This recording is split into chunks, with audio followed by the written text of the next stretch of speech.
बिस्मिल्लाहिर्रहमानिर्रहीम। अस्सलाम वालेकुम व्यूअर्स, कैसे हैं आप? उम्मीद करती हूँ खैरियत से होंगे। आज जिस टॉपिक के बारे में हम बात करेंगे वो है अपने घरों को कब्रिस्तान मत बनाओ। एक सहाबी रज़ी अल्लाह ताला अन्हु ने अर्ज़ किया, या रसूलल्लाह सल्लल्लाहु अलैहि वसल्लम, मैं नाबीना हूँ, मुझे नज़र नहीं आता, इजाज़त है घर में नमाज़ पढ़ लूँ? मेरे करीम नबी सल्लल्लाहु अलैहि वसल्लम ने जवाब दिया, तुम्हारे कानों में अज़ान की आवाज़ नहीं जाती? उसने कहा, हजूर जाती है। फरमाया, फिर घर ना पढ़ो, मस्जिद में जाकर नमाज़ पढ़ो।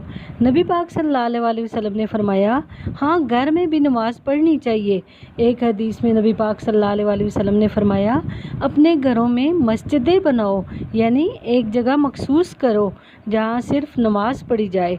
फरमाया, अपने घर में मस्जिद बनाओ और कुछ हिस्सा नमाज का घर में भी पढ़ा करो। जैसा कि मर्द कुछ सुनते, कुछ नवाफिल घर में भी पढ़ा करो, और अपने घर को कब्रिस्तान ना बनाओ। इसका मतलब है कि जिस घर में नमाज ना पढ़ी जाए, इस घर में सारे ज़िंदा लोग भी रहते हों तो घर कब्रिस्तान है। ये मेरे हजूर का फरमान है कि ये लोग सारे काम करते हैं, ये लोग हंसते हैं, खेलते हैं, बसते हैं, ज़िंदा हैं, सारी दुनिया के काम करते हैं। सिर्फ़ अगर इनसे 2 रकत नमाज नहीं पढ़ी जाती तो वो घर कब्रिस्तान है। इनके घरों में जितनी भी टाइलें लगी हुई हों, जितना भी खूबसूरत घर हो, सारे कमरों में एसी लगे हुए हों, खूबसूरत रोशनदान हो, खूबसूरत दरवाज़े खिड़कियाँ हों, घर ये कि घर जन्नत की मानद बेशक हो, लेकिन अगर घर वाले घर में नमाज नहीं पढ़ते, ख़वातीन भी नमाज नहीं पढ़ती, तो वो घर नहीं, वो कब्रिस्तान है। और जिस घर में कोई उठ के सुबह तहज्जुद का वज़ू करता है तो वो मुर्दों का घर नहीं है, वो तो जिंदों का घर है। उससे तो अल्लाह पाक खुश होते हैं। हाँ, आजकल के बच्चों को तकलीफ़ तो ज़रूर होती है कि जब बूढ़े बुज़ुर्ग उठ के तहज्जुद का वज़ू करते हैं तो वो डिस्टर्ब होते हैं, क्योंकि इन बच्चों के सोने का टाइम ही वो होता है कि जब बुज़ुर्ग उठ जाते हैं। क्योंकि आजकल के बच्चों का सोने का टाइम वही होता है कि जब दुनिया के जागने का टाइम हो। जब तेरे घर में कोई तहज्जुद का वज़ू करता है तो रब कितना राज़ी होता है, ये तुझे ख़बर नहीं। हो सकता है तेरी भी कितनी ख़ताएँ माफ़ हो जाती हों।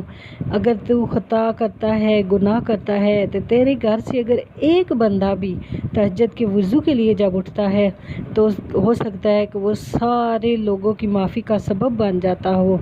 बेशक तू नमाज नहीं पढ़ रहा, लेकिन किसी दूसरे की तहज्जुद की नमाज की बरकत से वो तेरे सारे गुनाह माफ़ हो रहे हैं। जब रब ज़मीन को मुर्दा नहीं रहने देता, वो रब कैसे चाहेगा कि दिल बंजर रहे? जो ज़मीन की ज़िंदगी के लिए पानी, चश्मे और बादल बना देता है ताकि ज़मीन सैराब हो, तो उसने दिलों की ज़िंदगी के लिए नबी भेजे हैं, रसूल भी भेजे हैं, किताबें भी भेजी हैं और मुसलहीन को भी भेजा है ताकि दिलों की बस्तियां गैर आबाद ना रहें। जिस तरह मुर्दा ज़मीन पर बारिश बरसती है तो खेती पैदा होती है। ज़ाहिरी बात है, बारिश बरसने से ज़मीन ज़रख़ेज़ हो जाती है, ज़मीन जो है वो खेती ज़्यादा फिर उगलती है। तो इसी तरह मुसलहीन की सोबत में जाने वाले दिलों की ज़िंदगी पाया करते हैं।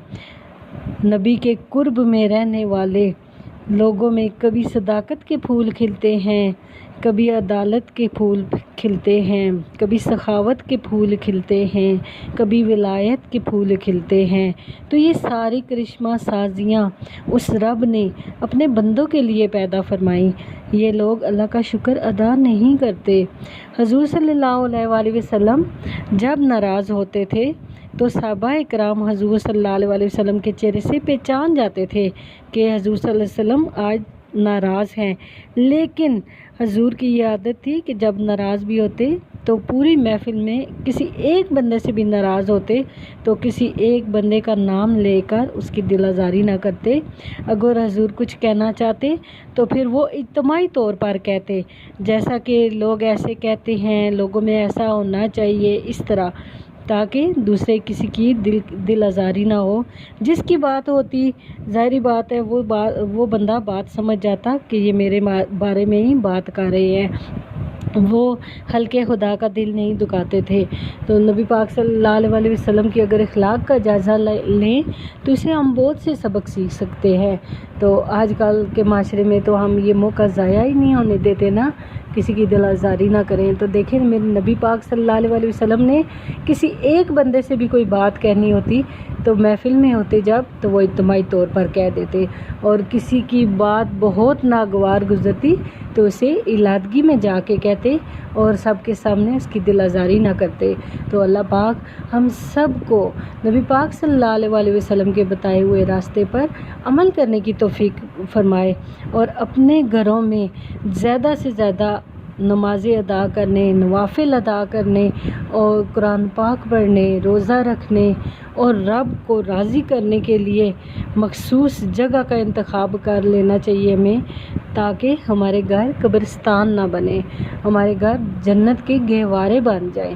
تو اللہ پاک ہم سب کو اسلامی تعلیمات پر اور نبی پاک صلی اللہ علیہ وسلم کی بتائی ہوئی باتوں پر عمل کرنے کی توفیق عطا فرمائے، اور اپنے رب کو سچے دل سے راضی کرنے کی توفیق عطا فرمائے۔ اس کے ساتھ ہی مجھے اجازت دیجیے، اپنا بہت زیادہ خیال رکھیے گا۔ فی امان اللہ۔